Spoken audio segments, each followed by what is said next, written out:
నేనైతే అదే భావిస్తానండి.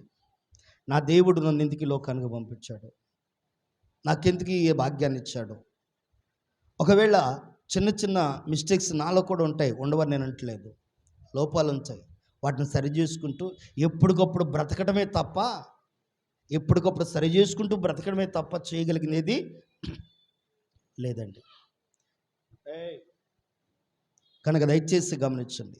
దేవుని వాక్యం ఇచ్చిన నా ప్రియ సోదరి సోదరుడా, పరిశుద్ధుడైన దేవుడు సెలవిస్తున్న మాట. ఎందుకంటే నీ వెంట నా వెంట లోకం రావాలి, కానీ లోకం వెంట మనం వెళ్ళకూడదు. ఎందుకంటే లోకంలో అంటే మనుషులు నీ వెంట 10 మంది నిలబడచ్చు, కానీ 10 మంది మనుషులు నిన్ను పాడు పని చేసేటట్టు, తప్పుడు పని చేసేటట్టు, లోక సంబంధమైన పనులు చేసేటట్టు ప్రేరేపించేవాడితో నీ స్నేహం ఉండకూడదు. అదే అంటున్నాడు లేఖన గ్రంథంలో. చదవండి, ఓ మార్చిని జ్ఞాపకం చేసుకుందాం. యోహాను సువార్త, యోహాను రాసిన మొదటి పత్రిక 4వ అధ్యాయం 5వ వచనం చదవండి ఒకసారి. యోహాను రాసిన మొదటి పత్రిక 4వ అధ్యాయం 5వ వచనం. వారు లోక సంబంధులు కనుక లోక సంబంధులైనట్టు మాట్లాడుదురు, లోకము వారి మాట వినును. బాగా గుర్తుపెట్టుకున్నాం. వారు లోక సంబంధులు కనుక లోక సంబంధులైనట్టు మాట్లాడతారు.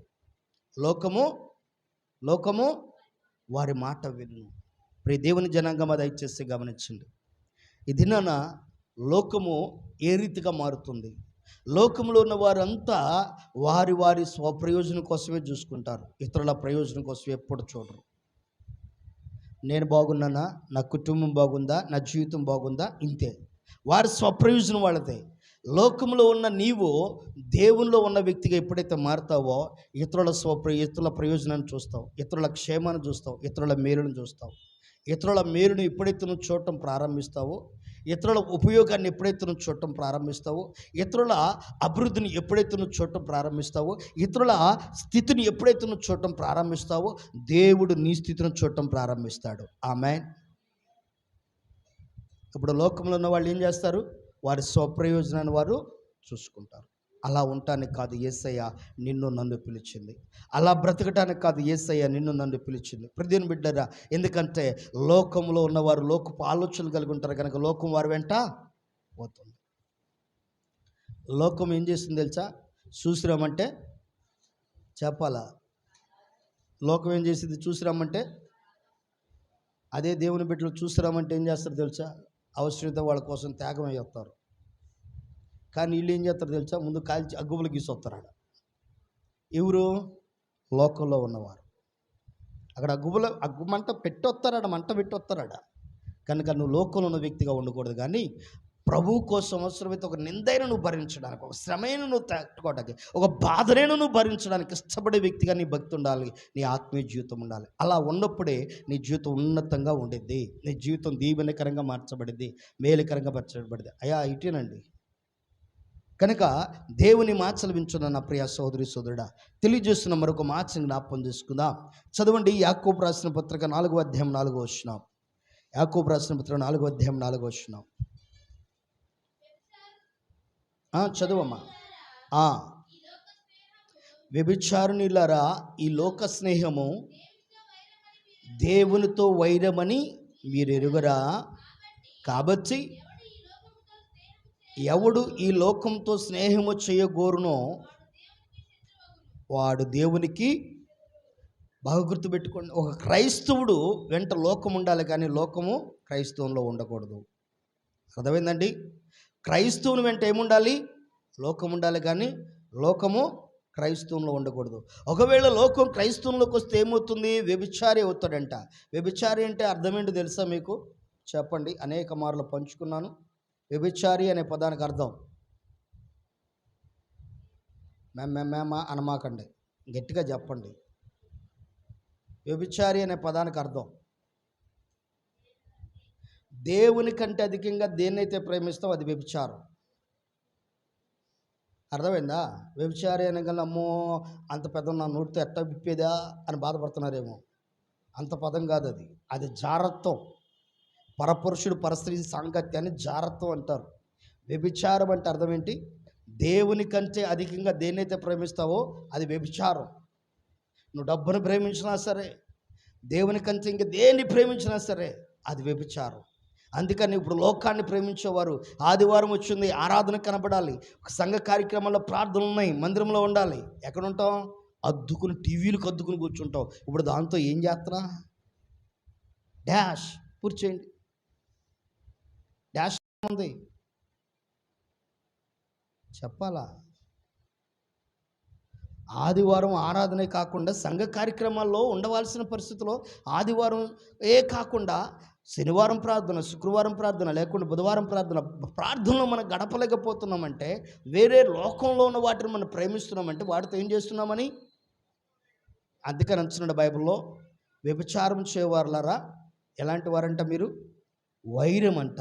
ఏంటిదంట? దేవునితో వైరం అంట. అది దేవునితో వైరమును కలిగిన వ్యక్తిగా ఉండకూడదని దేవుడు సెలవిస్తున్నాడు.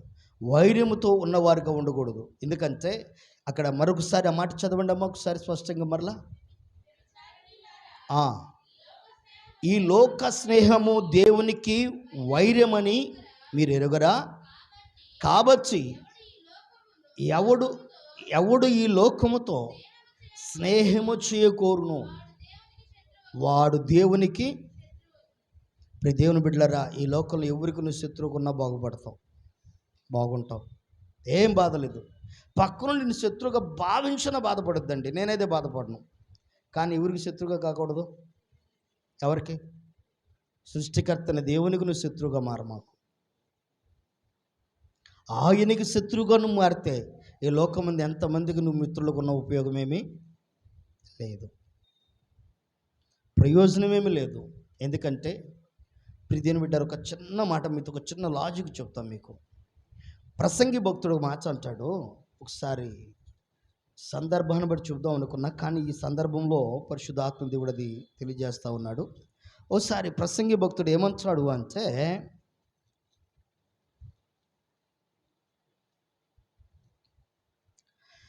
2వ అధ్యాయము 11వ వచనం చదవండి. అప్పుడు నేను చేసిన పనులన్నీ వాటి కొరకై నేను పడిన ప్రయాసంతయు నేను నిదానించి వివేచింపగా అవన్నీ వ్యర్థమైనవిగాను, ఒకటి గాలికి ప్రయాసపడినట్టుగాను అగుపడెను. సూర్యుని క్రింద లాభకరమైనది ఏదియు లేనట్టు నాకు కనబడను. దేనికి ప్రయాసపడ్డాడంటమ్మా? దేనికి ప్రయాసపడినట్టు కనబడుతుందంట? దేనికి చెప్పాలి? గాలికి. దేనికమ్మా? దేనికి చెప్పండి? ఏం చేస్తున్నాడంట అక్కడ? అప్పుడు నేను చేసిన పనులన్నీ వాటి కొరకు నేను పడిన ప్రయాసంతయు, ఎంత నువ్వు కష్టపడుతున్నావు, రూపాయి సంపాదించో, మేడల మిద్దులు కట్టేసో, ఉన్నతమైన స్థితికి వెళ్ళిపోయావు, మంచి పొజిషన్కి వెళ్ళిపోయావు, కొన్ని వేల లక్షల కోట్లు ఆస్తి సంపాదించుకున్నావు. కానీ నీ ప్రయాస దేనికోసం అంట? చెప్పాలి, దేనికోసం? ఒంట్లో బాగాల హాస్పిటల్ తీసుకెళ్ళారు, దేని మీద పెడతారు? దేని మీద పెడతారు? ఐసీయూలో అంటే ఏం పెడతారు ముక్కుకి? అర్థమైందా? ఇప్పుడు అది లేకపోతే పరదేశులము ప్రియులారా మన ప్రమితి కాదిప్పుడు నిజము కని పాడాల్సి వచ్చింది. ఇప్పుడు ఎన్ని లక్షల కోట్లు సంపాదించినా ప్రయాస దేనికోసం? ముక్కుకు మాస్క్ పెట్టుకోవడం కోసం. అర్థమైందా? దేవుడు ఊరినే లేఖన గ్రంథాన్ని ఇవ్వలేదమ్మా. పరిశుద్ధ లేఖన గ్రంథంలో చాలా శ్రేష్టమైన మాటలు దేవుడు ఇచ్చాడు, అనుభవంతో కూడిన మాటలు, ఆశీర్వాదకరమైన మాటలను దేవుడు మన లేఖన గ్రంథంలో రాసి ఉంచాడు. ప్రసంగి భక్తుడు తన ప్రయాస, తన అనుభవాన్ని చెప్తున్నాడు. ఎంత నేను ప్రయాసపడ్డా, ఒకవేళ నాకు ఒంట్లోకి బాగపోతే, ఒకవేళ ఆ వ్యక్తి ఒంట్లో బాగపోతే ఆ వ్యక్తికి ఏం పెట్టాలి? ఆక్సిజన్ అందట్లేదండి, లివర్ ఫంక్షన్ పనిచేయట్లేదండి, కిడ్నీల ఫంక్షన్ పనిచేయట్లేదండి, గుండె బ్రీతింగ్ సెక్షన్ పనిచేయట్లేదండి. కనుక ఇతనికి ఏం చేయాలి? వెంటిలేటర్ మీద పెట్టాలండి. అతను బ్రతకాలంటే ఏం కావాలి? అతనికి ఏం కావాలి? గాలి అవసరం. ఈ రోజున దయచేసి గమనించండి, ఒక మనిషి తన ప్రయాస ఈ భూలోకం ముందు దేనికోసం అంట? గాలి కోసం. బ్రతకాలంటే ఏం పిలవాలా? తింటున్న ఆహారం మనిషికి ఆరోగ్యాన్ని ఇస్తుంది, నేను నా కడుపు నిండా నా ప్రాణమా తినుము తాగుము సుగించుము అని చెప్పాడు ఒక ధనవంతుడు. ఆయన వచ్చి వెంటనే ముక్కు పట్టుకున్నాడు రాత్రి. ఒక్క నిమిషం ముక్కు పట్టుకుని ఉంటారా ఎవరన్నా? Just 1 minute. అట్లా 2 ముక్కులు ఇలా పట్టుకొని వరపెట్టిట్టుంటారా? ఉంటారమ్మా? నేను అడుగుతున్న ఒక్క నిమిషమే. 24 గంటల్లో 1 గంటలో 60 నిమిషాలు, 60 నిమిషాల్లో 1 నిమిషం అడుగుతుంది. ఉంటారా ఎవరన్నా? ఎందుకని? ఒక్క పూట కూడి లేకపోయినా ఉంటాం, 2 రోజులు లేకపోయినా 21 రోజు అన్నం తినకుండా మనిషి బ్రతకొచ్చంట నీళ్లు తాగి. 40 రోజులు హ్యాపీగా నీళ్లు తాగి బతకొచ్చంట. అర్థమైందండి? కానీ జస్ట్ ఒక్క నిమిషం ముక్కు పూసుకుని మాత్రం ఏమి లేకుండా. ఇప్పుడు మన ప్రయాస అంతా దేనికోసం? చెప్పండి, దేనికోసం? అర్థమైంది? మన జీవితం అది. ఆ గాలి లేకపోతే పిట్టలు రాలిపోయినట్టు రాలిపోతాం. దేవుడు మనకు ప్రేమించి ఆయన మనకిస్తున్నాడు. అందుకనే ఏమంటున్నాడు? లోక స్నేహము దేవునికి వైరం. ఒక విశ్వాసి వెనకాల లోకం రావాలి, కానీ ఆ విశ్వాస లోకంలోకి వెళ్ళిపోకూడదు. నీ వెనకాల లోకం రావాలి. అవసరమైతే లోకంలో ఉన్నవారు లోకం రావాలంటే నీ వెనకాల 10 మంది నీ వెనకాల నిలబడాలి. కానీ నీ జీవితంలో ఆ 10 మంది లోక సంబంధమైన శాపగ్రస్తమైన వారు నీతో ఉండకూడదు. దయచేసి గమనించండి. ఒకవేళ నువ్వు కూడా వారితో వెళ్ళిపోతావు. ఒక ధనవంతుడికి ఉన్న 2 కుమారులు. చిన్న కుమారుడు ఏం చేస్తాడు? స్నేహితులతో చెడు స్నేహం చేసి ఏ వ్యాపారం చేస్తాడంట? దుర్వ్యాపారం అని రాయబడి ఉంది బైబిల్లో. ఏ వ్యాపారం? దుర్వ్యాపారం చేస్తాడంట. దానివల్ల సమస్తాన్ని నష్టపోయాడు. తదుపరి మరలా తిరిగి తండ్రి దగ్గరకు వచ్చాడు. ఈ రోజున ఒకవేళ నీవు కూడా అలా లోక స్నేహంలో ఉండి దేవునికి దూరస్తుడిగా జీవితాన్ని గడిపి ఒకవేళ ఉంటే ఇప్పుడైనా నీ మనసును మార్చుకుని, ప్రభా నేను లోక స్నేహంలో ఉన్నారు, నిన్ను స్తుతించాలి అంటే నా జీవితంలో ఒక అద్భుతం జరగాలి. ఒక అద్భుతం, ఎన్నో అద్భుతాలు నా జీవితంలో చేస్తావు, ఇంకా అనేకమైన అద్భుతాలు నా జీవితంలో జరిగించాయి. అదిగో పలానా అద్భుతం కోసం నేను ఎదురు చూస్తున్నా, నా జీవితంలో ఈ అద్భుతం జరిగించు ప్రభా. నాతో అనేక మందిని నేను స్తుతించే వారికి నేను చేస్తాను. అనేక మంది నేను గణపరిచేవారిగా నేను నిలబడతానయ్యా. అక్కడ గుడ్డివారు స్వస్థ పొందుకుంటే, మగవారు స్వస్థ పొందుకుంటే, కుంటివారు స్వస్థ పొందుకుంటే, చిన్నపిల్లలు దేవుని స్తుతించారు. అక్కడ సమాధిలో ఉన్న లాజర్ను బయటికి పిలిస్తే అక్కడున్న వారందరూ మట్టలు తీసుకొచ్చారు, వారి వస్త్రాలు కింద పరిచారు. గాడిద పిల్లను తీసుకొచ్చి యేసు ప్రభుని గాడిద పిల్ల మీద కూర్చోబెట్టి ఆయన ఊరేగిస్తూ జైలు పాడుకుంటూ తిరగడం ప్రారంభించారు.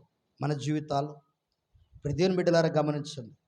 ప్రతి సంవత్సరం మీకు ఈ యొక్క మట్లాదివారం వచ్చినప్పుడు ఒక్కొక్క సంవత్సరం ఒక్కొక్క రీతిగా ప్రభు మీతో మాట్లాడుతున్నాడు. ఏనాడైనా ఒకే టాపిక్ ఎప్పుడు మాట్లాడాలి మీతో? ఎందుకంటే ఈ సంవత్సరం దేవుడు ఈ మట్లాదివారం మనకు అనుగ్రహిస్తున్న విధానంలో మనము లోకం వెంట వెళ్ళకూడదు, లోకము మన వెంట రావాలి. ఒక క్రైస్తవునిగా లోకం వెంటను వెళ్ళొద్దు. లోకపు ఆచారాలు, లోకపు అలవాట్లకు వెళ్ళమాకు. ఒక నిలబడో, ఒకవేళ బురద వచ్చుద్ది, దుమ్ము వచ్చుద్ది, అంటిద్ది, మరలా ఉతుక్కుంటూ పోయిద్ది. అది కూడా అలాంటిదే. నిందలు వస్తాయి, అవమానాలు వస్తాయి. ప్రియమైన బిడ్డలారా, ఒక చిన్న బాధకరమైన మాట కూడా చెప్తాను. యేసుప్రభువు బైబిల్లో మాట చెప్పాడు. ఎప్పుడో సందర్భం మీటింగ్లో చెబుదాం అనుకున్నా, కానీ సందర్భం వచ్చింది. ఏమని చెప్పాడంటే, మీలో ఎవరినో తండ్రి అని పిలిపించుకోవద్దు అన్నాడు. ఏమన్నమ్మా? ఏమని చెప్పాలి? ఏమని? తండ్రి అని పిలిపించుకోవద్దు అన్నాడు. అంటే బయట వాళ్ళ చేత, కన్న బిడ్డల చేత కాదమ్మా, బయట వాళ్ళ చేత డాడీ, నానా, అబ్బా అని ఇలాంటి పదాలు బయట వాళ్ళ చేత పిలిపించుకోవద్దు అన్నాడు. ఇలాంటి పదాలు పిలిపించుకోవడం వల్ల వచ్చే సమస్యలు చాలా ఉంటాయి. ఎందుకంటే ఈ మధ్యన ఓ సంఘటన ఎదురైంది. ఆ సంఘటనలో తండ్రి అని పిలిచినందుకు వెనకాల గుడ్డగాల్చి మీద వేసారు. ఆ నాన్న అంటున్నాడు, ఏంటి కారణం? ఆ నాన్న అంటున్నాడు, ఏంటి నిన్ను అని గుడ్డగాల్చి మీద వేశారు వేరే వాళ్ళు. కనుక గమనించండి. కనుక కొన్ని పదాలు దేవుడు ఎందుకు లేఖన గ్రంథంలో రాస్తాడు? చాలా శ్రేష్టమైనవి, చాలా విలువైనవి కూడా. కనుక మనం జాగ్రత్తగా ఉండాలి, జ్ఞానం కలిగి ఉండాలి, ప్రతి విషయంలో జ్ఞానం కలిగి ఉండాలి. ఎందుకంటే లేదనుకో, బాగుందలే పదము అన్న పదాన్ని ఎంత బాగుందో వినసంపుకుంది అనుకున్నాం అనుకో, దానివల్లే నష్టం వచ్చింది, దానివల్ల సమస్యలు వస్తాయి. కనుక ప్రతిదీ లోకంలో లోక స్నేహము ఎప్పుడు వైరమే. కనుక ఒక క్రైస్తవునిగా లోకంతో నీవు ఎప్పుడు జత కట్టకూడదు. లోకం అవసరమైతే నీతో నీ వెనకమాల ఉండొచ్చేమో, కానీ నీవు లోకంతో ఉండకూడదు. కనుక లోకము అంటే ఏమిటి? లోకంలో ఉన్నదేంటి? లోకము అంటే మనుషులు, కానీ లోకంలో ఉన్నది ఏంటి? నేత్రాశ, శరీరాశ, జీవటంబం. ఇవి మనుషుల్లో ఉన్నాయి కనుక ఈ మనుషులతో ఉన్నప్పుడు ఏమవుతుంది? దేవునికి శత్రుడుగా మారుతావు కనుక నేత్రాశ కలిగిన వారు, శరీరాశ కలిగిన వారు, జీవటంబం కలిగిన వారితో ఎప్పుడు వైరమే, ఎప్పుడు వైరమే. ఎందుకంటే వీళ్ళలో ఉన్న కోరికలు బహుగా ఉంటాయి. నేత్రాశ కోరింది అనుభవించాలని చూస్తుంది. శరీరాశ తనకు నచ్చిన విధంగా నడుచుకోవాలని చెప్తుంది. జీవటంబం దాన్ని నచ్చిన రీతిగా మాట్లాడాలనిపించింది. ఈ మూడు తన ఇష్టమే, తన నచ్చిందే చేపించింది. కానీ దేవుని ఇష్టంలో అవి లోక భాషలు ఏమైపోతున్నాయంట? గతించిపోతాయి. కనుక గతించిపోవటం అంటే ఒక రోజు మనం చనిపోతాం. చనిపోయినప్పుడు రాత్రి ఒక కల వచ్చిందండి, తెల్లారి కట్ట. నాకు ఆశ్చర్యం అనిపించింది. ఎవరో అంట నాతో మాట్లాడుతూ దగ్గరకు వచ్చేసి కత్తి తీసుకుని పొడిచేశారంట. అక్కడే ప్రాణం పోయిందంట. నేను పరలోకానికి వెళ్ళానంట. అక్కడికి వెళ్ళిన తర్వాత నేను ఆడ కూర్చొని మాట్లాడుతూ దేవునితో, ఆ దేవుడు లేడు అక్కడ ఆ సందర్భంలో, వేరే వాళ్ళు నాకు తెలిసిన వాళ్ళు వస్తే వారితో నేను మాట్లాడుతూ చాలా విషయాలు వారితో పంచుకుంటున్నానంట. వాళ్ళు నాతో మాట్లాడుతూ ఉన్నారంట. నేను వాడితో అట్లా మాట్లాడుతూ ఉండగా కొన్ని సందర్భాల్లో భూలోకమందు ఇట్లా మానవుని యొక్క తీరు విధానం ఏంటి అని చెప్పి వాటి గురించి డిస్కషన్ చేస్తూ ఉన్నానంట. తెల్లారి ఉలుకుపడిన పైకి లేచా. అరే నాయన, నన్ను ఎందుకు కత్తి తీసుకుపోవడం ఏంది, నేను చచ్చిపోవడం ఏంట్రా బాబు అని. నాకు ఆల్రెడీ ఒక పిలుపు ఉంది, అతసాక్షి పిలుపు. కానీ నా పిలుపు ఇది కాదే అని మళ్ళీ ఆశ్చర్యపోతూ ఉన్నా. ఎందుకంటే నాకున్న పిలుపులో, నాకున్న విధానంలో ఇక్కడైతే నాకు దేవుడు ఈ ఇండియాలో అయితే నాకు ఆ భాగ్యాన్ని కల్పించలేదు. నాకున్న దర్శనంలో, ప్రభు నాకు చూపించిన దర్శనంలో మరి ఇంకో ప్రాంతం అయితే చూపించాడని నేను నమ్ముతున్నాను. కనుక గమనించండి, ఎందుకంటే దేవుని కోసం ఎప్పుడైతే ఉంటావో లోకం నీకు ఎప్పుడు వైరమే. అది గుర్తుపెట్టుకోండి, లోకం నీకు ఎప్పుడు వైరమే. కనుక ఎప్పుడైనా సరే వైరమైన లోకంతో ఎప్పుడు వాళ్ళు నాతో లేరే, వీళ్ళు నాతో లేరే అని ఎప్పుడు బాధపడద్దు. ఎవరున్నా యేసయ్య నీతో ఉన్నాడుగా. ఎవరు నన్ను చేయి విడచినా యేసు చేయి విడువడు, యేసు చేయి విడువాడు,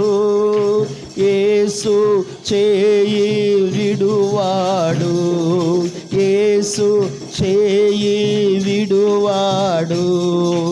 ఎవరు నన్ను చేయి విడచినా యేసు విడువడు. ఆమేన్.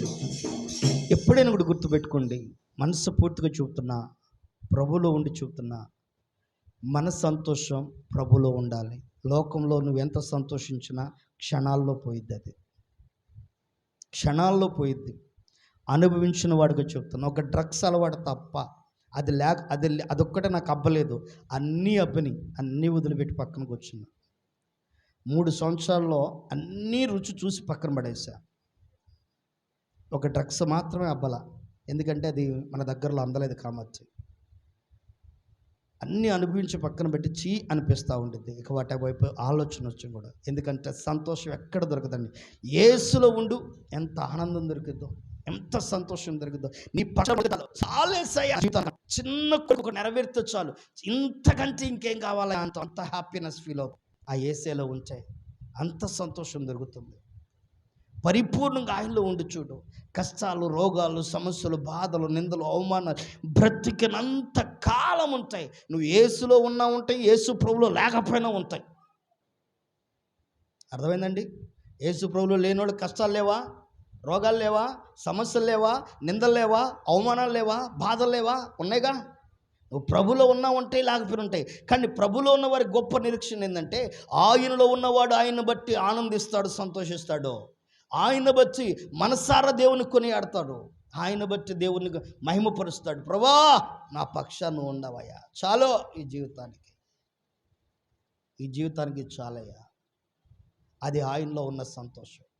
ఆయన లేకపోతే అయ్యా తినటానికి తిండి లేదే, పక్కన వాళ్ళు బిర్యానీ వండుకున్నారు, ఈ పండగ పూట నా పిల్లలకు ఆ కూరగాయలు వేసి పెట్టాల్సి వస్తున్నాయి, ఏందో నా బతుకు, ఏందో నా కర్మ, మా ఆయన ఉన్నాడు, మా ఆవిడ ఉంది, ఇది స్టార్ట్.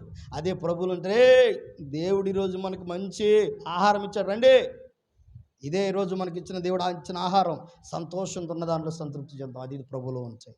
ప్రభువులు లేకపోతే పక్కన లేక చూస్తాం, వాళ్ళ బిర్యానీ వాసన, ఈ బిర్యానీ వాసన చూసి మనం కూడా ఏదో ఒకటి చేయాలని కాల్చుకుంటాం. కనుక ఏ మాత్రం చేయొద్దు. దయచేసి ప్రభులో నిలబడండి. ఆయనను స్తుతించేవారు ఎవరు అంటే, ఆయన గణపరిచేవారు ఎవరు అంటే, లోకము ఆయన వెంట వెళ్ళినట్టు మనము ఆయన వెంట ఎప్పుడైతే వెళతామో నిశ్చయముగా ఆయన స్తుతించేవారుగా మనం ఉంటాం, ఆయన గణపరిచేవారుగా ఉంటాం. ఎప్పుడైతే ఆయన వెంట మనం వెళ్ళటం ప్రారంభిస్తామో మన వెంట దేవుడు అనేకులు నడిపిస్తాడు. ఉదాహరణకు పగడాల ప్రవీణ్ గారు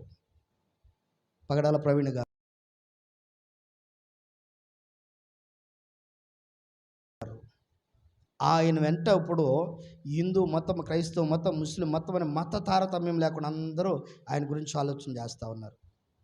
ఒకవేళ ఆయన త్రాగి చనిపోయాడో తాగి చనిపోలేదో దేవుడికి తెలుసు, ఆయనకి తెలుసు. మనకు అవసరం లేదు వాటి గురించి, ఆ తీర్పుల గురించి, వాటి గురించి మనకు అవసరం లేదు. ప్రభు సన్నిధిలో దేవునికి ఒకటి అక్కడికి వెళ్ళిన తర్వాత అక్కడ రీల్ చూపిస్తాడు, దేవుడి సినిమా చూపిస్తాడు. అక్కడ అర్థమైందా? అక్కడ చూపిస్తాడు సినిమా ప్రతి వాళ్ళకి. మన జీవితాలన్నీ ఒక సినిమా స్టోరీలు ఉంటాయండి. మనం వెళ్ళి తెర మీద సినిమా చూసి వస్తామే, మన స్టోరీ కూడా ఒకరోజు మనం చూసుకుంటాం అక్కడ. ఏ రోజు ఇప్పుడు ఎక్కడ ఏం చేస్తామో. కనుక లోకము నీ వెంట రావాలి కానీ లోకం వెంట నువ్వు వెళ్ళకూడదు. తల ఉంచుదాం, ప్రభు సన్నిధిలో ప్రార్థించేద్దాం. ఇచ్చే మాటల ద్వారా దేవుడు మనందరి జీవితాలు ఉన్నతంగా ఉంచి నిత్య జీవమునకు వారసులుగా చేసి వర్ధలింప చేయునుగాక. ఆమేన్. ప్రార్థన చేద్దాం.